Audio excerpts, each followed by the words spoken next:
오늘은 누가복음 46번째 시간인데요. 2주 전에 우리가 설교 제목이 하나님의 응답을 기다리는 당신에게 였잖아요. 그게 오늘 본문의 바로 앞부분에 나타난 복음을 가지고 함께 나누었었습니다. 오늘은 그 설교 제목이 지난 설교 제목의 반대 방향입니다. 당신의 응답을 기다리시는 하나님입니다. 어떤 응답일까요? 지난주 우리는 1주년 리트릿을 했는데요.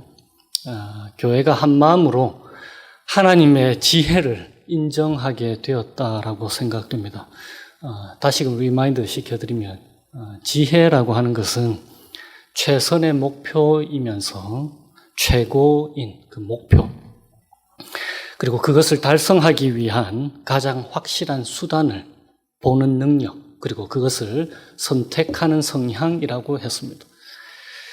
그래서 하나님의 지혜라고 하는 것은 그분의 백성을 향한 최선의 목적과 목표, 그리고 최고의 목적과 목표를 달성하시기 위해서 사용하시는 수단, 그것이 하나님의 지혜라고 했습니다.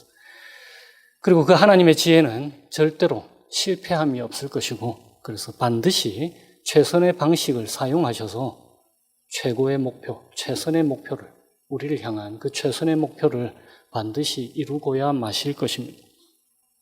그런데 그 하나님의 목적과 목표는 다름 아니라 그분과 우리의 창세전에 계획하셨던 그 친밀한 관계라고 했습니다. 그래서 우리 편에서는, 하나님의 자녀인 우리 편에서는 하나님 한 분만으로 만족하고 즐거워하는 것, 그리고 동시에 하나님은 그런 우리를 보시고 영원토록 기뻐하고 즐거워하는 것, 그것이 하나님께서 이루고 싶어 하시는, 그리고 이루고야 마실 목표라고 했습니다.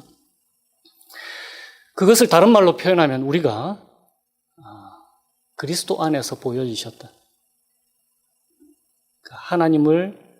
하나님만으로 만족하고 즐거워했던 예수 그리스도, 그리고 그 예수 그리스도를 보고 내가 기뻐하는 아들이라고 하셨던 그 예수 그리스도를 닮은 모습을 하나님께서 우리 가운데에 우리를 그렇게 만들어 가실 것이다 라고 했습니다. 그렇기 때문에 하나님은 그분께서는 우리 삶 가운데에 그분의 지혜를 날마다 한순간도 쉬지 않고 사용하시기 때문에 우리 삶 가운데에 때때로 힘들고 어려운 일이 닥치더라도 우리는 그 하나님의 지혜를 신뢰할 수 있게 되는 것입니다. 그래서 하나님께서 그분의 지혜를 통해서 우리가 아직 이르지 못한 어떤 존재로 반드시 만드실 것이라는 것. 그래서 그분이 그 지혜의 계획에 따라서 우리를 다루고 계신다는 것을 우리로 하여금 믿게 하셨습니다. 또 한 가지 우리는 리트릿에서 서로를 더 잘 알게 되었습니다. 누군가의 고백처럼 우리는 괜히 친해져서 돌아왔습니다. 그런데 이것은 대단히 중요한 사실입니다. 이런 말이 있습니다. 만약에 한 방에 우리 가운데에 웃음이 있다면 사람들은, 그러니까 우리는 어떤 문제가 있다 하더라도 그 문제를 해결할 수 있다는 말입니다. 그 문제가 아무리 어렵더라도 그 방 가운데에 웃음이 있다면. 그래서 서로를 잘 아는 것은 그만큼 중요한 것입니다. 그래서 시편 기자가 133편에 이렇게 얘기했습니다. 보라, 형제가 연합하여 동거함이 어찌 그리 선하고 아름다운고 하면서 그 133편의 끝이 그곳에 영생이 있다라고 한 거예요. 하나님의 백성이 모인 곳에 하나님의 나라가 임한 거죠. 이제 우리 앞에 여러 가지 문제들이 놓여 있습니다. 혹은 앞으로 여러 문제들을 우리는 당하게 될 것입니다. 개인적인 삶에서도 마찬가지일 것이고, 또한 공동체적으로도 교회가 당연히 문제가 생기게 될 것입니다. 사람 사는 곳이 다 그런 거잖아요. 그런데 어떠한 경우에서든지 하나님의 말씀으로 우리의 그 회복된 복음적 사고가 우리의 타락한 감정적 사고를 지배할 수 있도록 해야 할 것입니다. 다시 말하면 우리가 매 순간마다 하나님의 지혜를 기억하고 그래서 하나님의 일하심을 보고 우리를 이끄시는 그 하나님 안에서 기쁨과 참된 자유, 위로 누릴 수 있게 되기를 소망합니다. 21절에 당시 사람들이 예수님을 어떻게 생각하고 있었는지가 나옵니다. 교회 종교 지도자들로부터 보냄을 받은 스파이, 정탐들이 예수님께 이렇게 얘기하죠. 예수님을 바르게 말씀하시고 가르치시고 또 사람을 외모로 취하지 아니하시고 오직 진리로서 하나님의 도를 가르치시는 분으로 그렇게 예수님을 묘사합니다. 그러니까 당시 사람들이 예수님을 그렇게 생각하고 있었다라는 것입니다. 그런데 종교 지도자들은 그런 예수님을 책 잡으려고 정탐들을 보낸 것입니다. 스파이를 보낸 거예요. 뭐라고 하냐면은 예수님께 질문을 합니다. 가이사, 그러니까 가이사는 이제 로마 황제를 얘기하는 거예요. 가이사에게 세금을 바치는 것이 옳습니까? 옳지 않습니까? 여기서 옳습니까? 라고 하는 것은 도덕적인 옳음을 얘기하는 게 아닙니다. 이 사람들이 묻는 것은 그 옳습니까? 라고 할 때 그것은 하나님의 율법, 하나님의 말씀에 합당합니까? 라는 뜻입니다. 그런데 이 정탐들의 속셈, 또 궁극적으로는 그 종교 지도자들의 속셈을 예수님께서 알아차리시고는 그들에게 이렇게 대답하시죠. 오늘 본문 25절에 나오는 말씀입니다. 가이사의 것은 가이사에게, 그리고 하나님의 것은 하나님에게 바쳐라. 이 예수님의 대답의 뜻이 무슨 뜻인지 이 말씀을 통해서 하나님께서 우리에게 들려주시려고 하는 복음이 어떤 것인지 함께 나누기를 소망합니다. 많은 사람들은 이 본문 말씀을 보고는 그래 국가에 세금 잘 내고 하나님의 것은 하나님께 바쳐라 라는 뜻이라고 쉽게 생각하실 수 있을 것입니다. 그런데 이스라엘 백성들, 이 당시 2000년 전에 이스라엘 백성들에게 이 말씀은 결코 쉬운 것이 아니었습니다. 물론 우리도 나중에 보시게 되겠습니다만 우리에게도 사실 대단히 어려운 말씀입니다. 당시에 2000년 전에 이 이스라엘 백성들은 어떠한 생각을 갖고 있었냐면요. 이방 땅에서, 그러니까 이 사람들이 포로로 잡혀간 적도 있었잖아요. 이방 땅에서 세금을 내는 것은 괜찮았습니다. 그리고 그것에 대해서 구약의 어떠한 선지자도 그것을 거부한 적이 없어요. 그것이 하나님의 뜻이라고 하면서 이방 나라의 왕들에게 바치는 세금을 인정하였습니다. 그런데 지금 이 땅은 어느 땅입니까? 이스라엘 땅, 거룩한 땅. 게다가 지금 이 장소는 예루살렘이거든요. 하나님의 도성. 하나님의 땅에서 지금 이 일이 벌어지고 있는 거예요. 그러니까 하나님의 거룩한 땅에서 거둔 것 가지고 세금을 바치라니요. 하나님만이 이스라엘의 왕이잖아요. 그런데 거룩한 땅, 이스라엘 땅, 하나님의 땅에서 거둔 것 가지고 이방 왕에게 세금을 바치라고 하니까 그럴 수 없는 거예요. 그래서 당시에 대부분의 이스라엘 사람들이 생각한 당연한 답, 이 질문 똑같이 했을 때 가이사에게 세금을 바치는 것이 옳습니까? 라고 했을 때 대부분의 사람들의 당연한 반응은 no, 아니요, 아니요인 거예요. 그만큼 이스라엘 백성들은 적대감에 사로잡혀 있었습니다. 유일한 왕이신 하나님께 반역하는 것이라고 생각했거든요. 그래서 예수님께서 만약에 그 대답으로 가이사에게 세금을 바쳐라 라고 하면은 그것은 당시에 사람들에게 유일한 왕이신 하나님께 신실하지 못한 사람이라는 뜻으로 들렸을 것입니다. 그러니까 대단히 화가 나게 되었겠죠. 그리고 또한 반대로 만약에 예수님께서 가이사에게 세금 바치면 안 된다라고 말한다고 했다면 그러면 종교 지도자들은 지금 그들의 책략처럼 로마 총독에게 고발하겠죠. 이 예수라는 자가 로마 황제의 반역을 선동한다라고 하면서 말입니다. 그래서 만약에 그렇게 되면 로마 총독에게 예수를 넘겨줄 생각이었던 것입니다. 그러니까 예수님께 어떻게 할까요? 가이사에게 세금을 바칠까요 말까요? 라고 묻기는 하지만 실제로는 그 예수님의 대답에 별 관심이 없는 거예요. 예수님이 금방 그 21절에 그들 스스로가 진리를 말씀하시는 분이라고 인정하면서도 예수님이 뭐라고 대답하면 그것을 책 잡으려고만 하는 것입니다. 그런데 예수님의 대답이 무엇입니까? 2주 전에 우리는 본문에서 바로 이 앞에 본문에서 예수님께서 무슨 권위로 이런 일들을 하시는가? 성전 정화도 하시고 사람들에게 하나님 나라의 복음을 가르치는지 사람들이 종교 지도자들이 물었을 때에 예수님께서는 그 질문에 대답하지 않으셨습니다. 그런데 오늘 본문에서는 예수님께서 대답을 하세요. 책 잡으려고 온 그 서기관들과 대제사장들, 그들이 보낸 그 정탐들에게 마음에도 없는 말이지만 예수님에 대해서 참말을 했잖아요.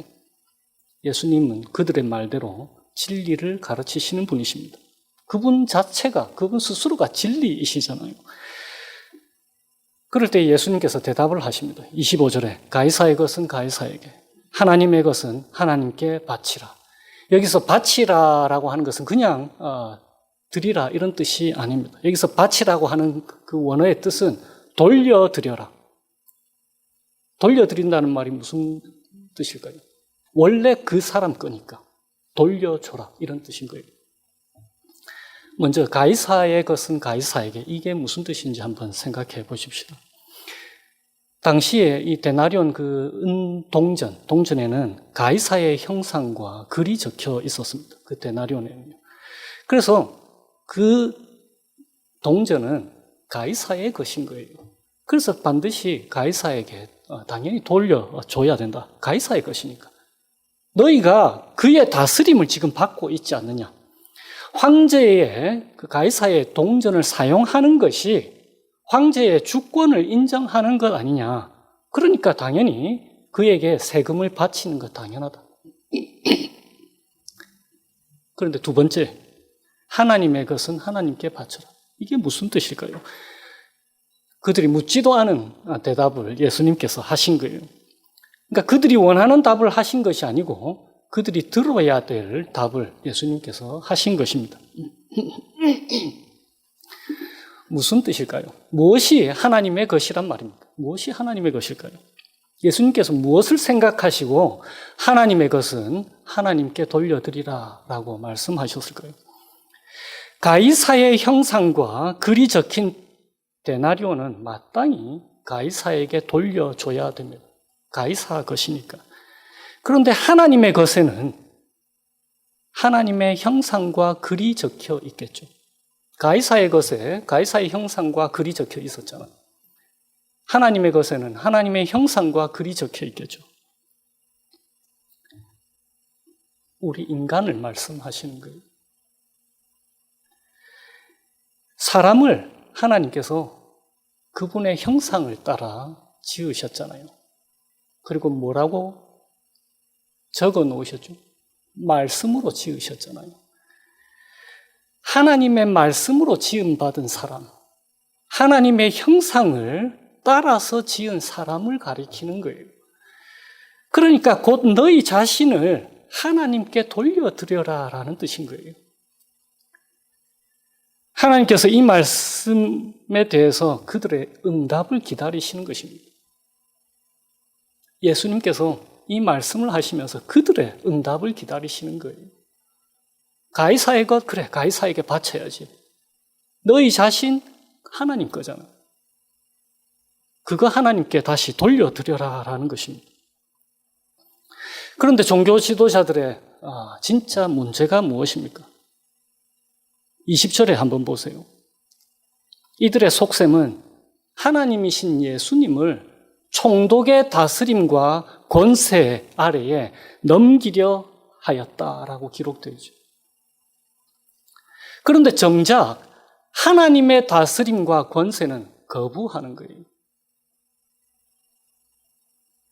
이게 무슨 뜻일까요? 세상 사람들처럼 살겠다라는 거. 하나님 저리 가 계시고 세상 사람들도 세상의 다스림과 권세 아래에 안전하게 살려고 하잖아요. 그러니까 하나님의 다스림과 권세는 저리 가고 세상의 다스림과 권세 아래 살겠다라는 뜻입니다. 그러니까 총독의 다스림과 권세, 그거에는 굴복을 하면서 하나님의 다스림과 권세를 거부한다라는 것입니다. 우리 역시 이 땅을 살면서 세상 법을 잘 지켜야 합니다. 우리가 세상의 다스림과 권세 아래 있음을 인정하고 따르는 이유가 무엇입니까? 그것은 바로 하나님께서 위임한 권세이기 때문에 그렇습니다. 하나님이 우리를 이 땅에서 보호하는 방식이 세상의 다스림과 권세잖아요. 미국의 대통령이 혹시 하나님을 믿지 않아도 괜찮은 거예요. 하나님이 위임한 권세니까. 궁극적으로 하나님이 왕이시잖아요. 그것이 하나님이 우리를 보호하는 방식입니다. 그러니까 세상의 다스림과 권세에 복종하는 거죠. 하나님의 뜻과 일치되는 선에서 말입니다. 그것이 바로 우리가 궁극적으로 하나님의 다스림과 권세를 인정한다라는 뜻입니다. 그러나 세상 권세 아래 순응한다는 것이 곧 하나님 나라의 백성임을 말해주는 것은 아닙니다. 왜냐하면 세상 사람들도 세상 권세 다스림에 순응하잖아요. 그러면 하나님의 다스림과 권세 아래 있다는 것은 무엇으로 증명이 됩니까? 그리스도인은 무엇이 다른 것일까요?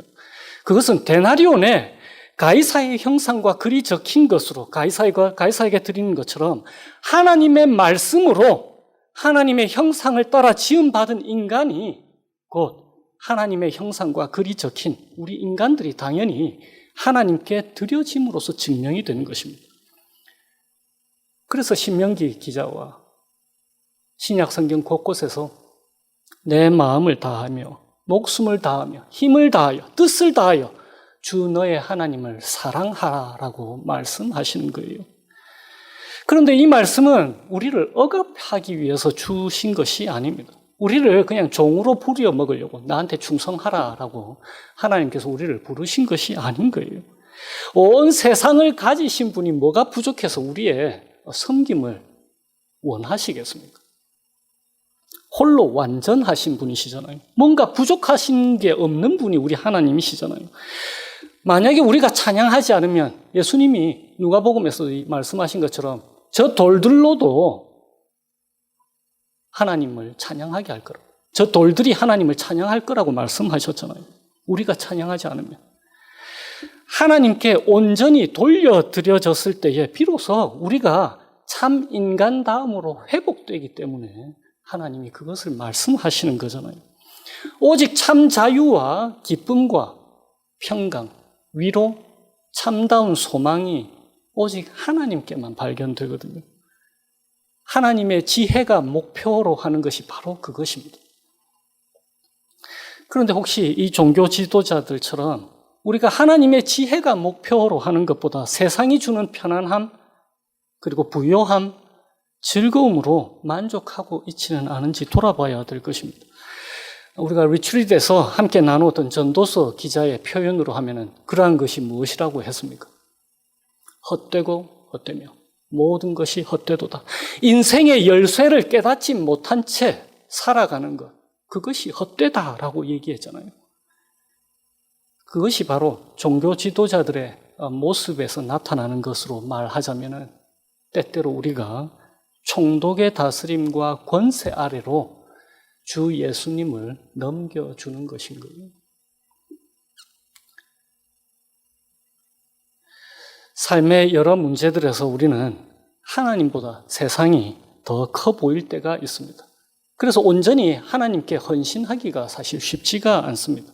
때때로 우리는 잘못된 결정을 하기도 합니다. 그런데 그런 우리의 실수와 실패에도 불구하고 우리 다시 시작할 수 있는 은혜 하나님께서 주셨습니다. 왜냐하면 세상의 다스림과 권세 아래에 놓인 우리를 예수님이 친히 구출해 주셨거든요.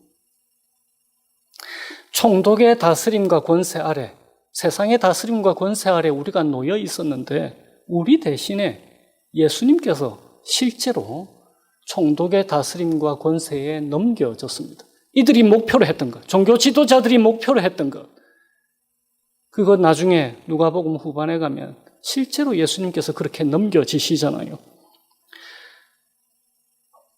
넘겨주다라고 하는 그 말은 물론 종교 지도자들의 책략으로 그렇게 되는 것처럼 보입니다만은 실제로는 동시에 예수님께서 자기 자신을 십자가에 넘겨주실 때 쓰여졌던 그 단어와 동일한 단어입니다. 예수님이 친히 자신을 넘겨주셨어요. 그리고 또한 동시에 우리의 하나님 아버지께서 독생자 예수를 우리를 위해서 넘겨주셨다라고 했을 때 같은 단어를 쓰신 거예요. 왜 그렇게 하셨을까요? 친히 예수님께서 총독의 다스림과 권세 아래로 넘겨진 이유는 우리가 그 권세와 다스림 아래 속박으로 있는데 그 우리의 위치를 예수님께서 대신 당하시고 우리를 건져내시기 위함인 것입니다. 그들이 세금으로 로마 황제에 세금을 인두세를 바쳤듯이 예수님께서 친히 우리의 죄의 삭을 바치신 것입니다. 세상의 다스림과 권세가 주는 진짜 결과는 바로 죽음이잖아요.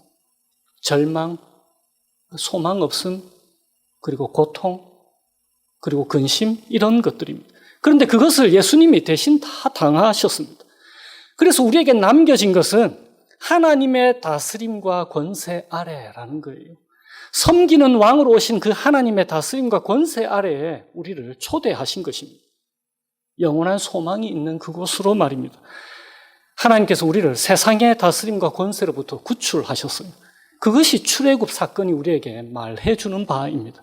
내 백성을 내보내라 라고 바로 왕에게 얘기하신 것 말입니다. 그분의 다스림과 권세 아래로 우리를 부르시기 위해서. 그래서 나는 너희의 하나님이 되고 너희는 나의 백성이 될 것이다 라고 하나님이 말씀하셨잖아요. 그래서 로마서에서 다시는 죄의 종이 되지 마라 라고 말씀하시는 것입니다. 우리는 하나님의 자녀로 살도록 부르심을 받은 거예요. 이미 그것은 끝난 게임입니다. 이미 이루어진 일인 거예요. 그리스도 예수 안에 있는 생명의 성령의 법이 죄와 사망의 법에서 우리를 해방하였노라고 로마서에서 선포하잖아요. 우리는 이제 하나님의 말씀대로 살아갈 수 있는 자들입니다. 우리에겐 사실 소망이 없어요. 우리에겐 그런 능력이 없습니다.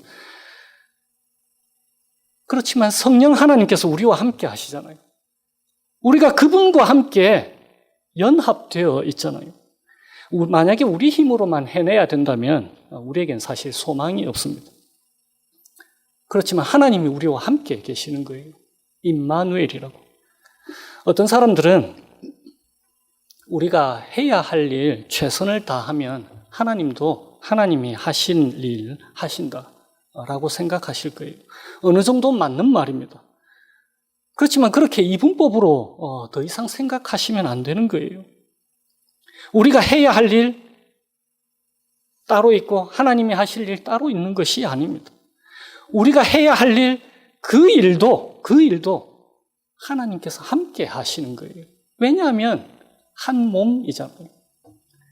그러니까 우리 편에서 최선을 다한다는 말이 무슨 뜻입니까? 그냥 쉬지 않고 할 일 열심히 하는 것일까요? 내가 해야 할 일 어떠한 경우에도 완성하는 것이 우리가 최선을 다하는 것일까요? 그렇지 않은 거예요. 어떠한 경우에도 하나님 말씀대로 사는 것을 말하는 거예요.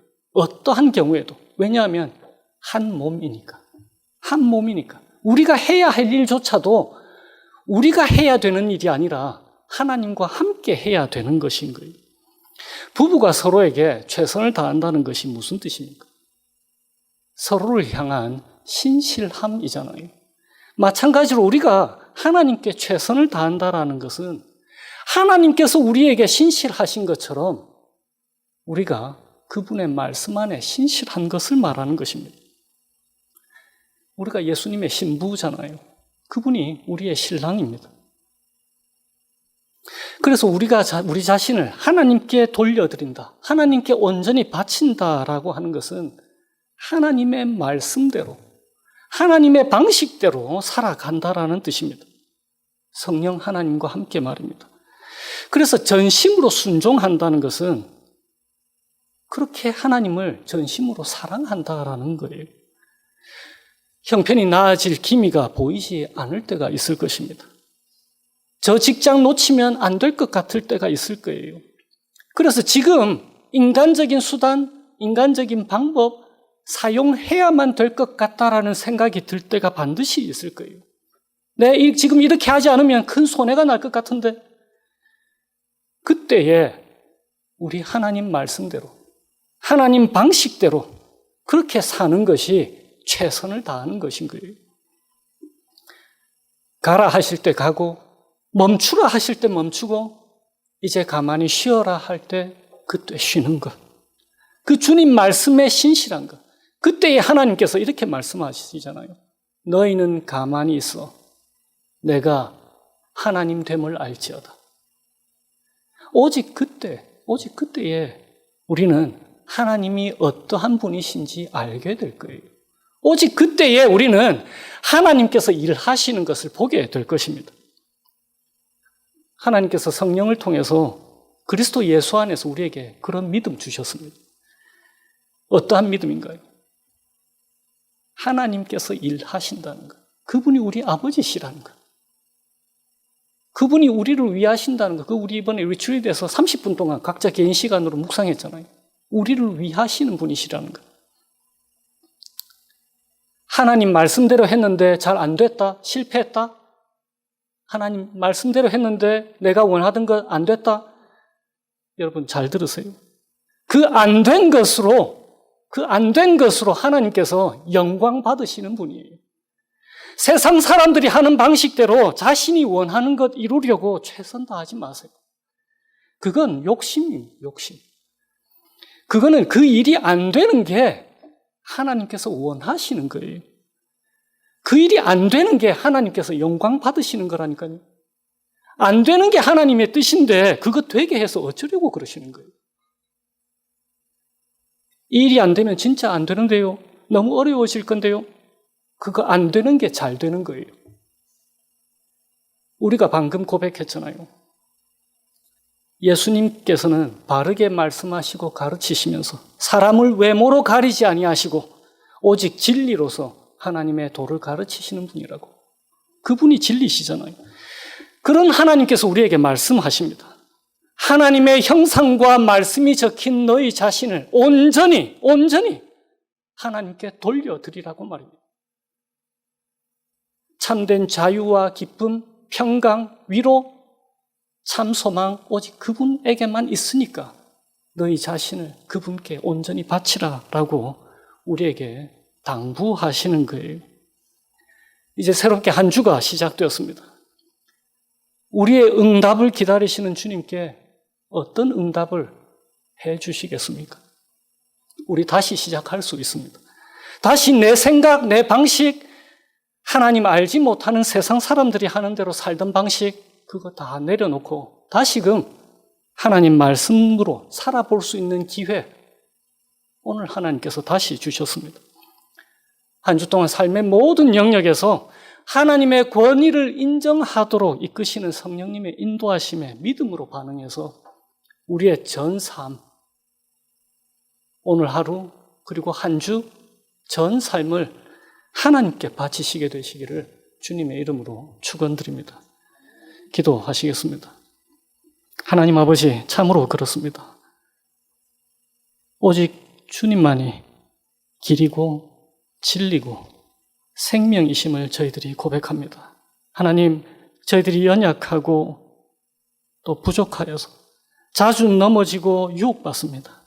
주님, 그럴 때마다 주님의 말씀으로 저희들에게 말씀해 주시고 성령으로 저희에게 믿음 주셔서 주님 말씀대로 살아갈 수 있는 힘, 능력 더하여 주옵소서. 잠시라도 저희들 홀로 내버려 두지 마시고 고아처럼 저희들 홀로 내버려 두지 마시고 임마누엘이라고 약속하신 그 하나님께서 저희들과 동행하시고 때마다 일마다 주님의 말씀으로 살아갈 수 있도록 인도하여 주시기를 예수님의 이름으로 기도합니다. 아멘.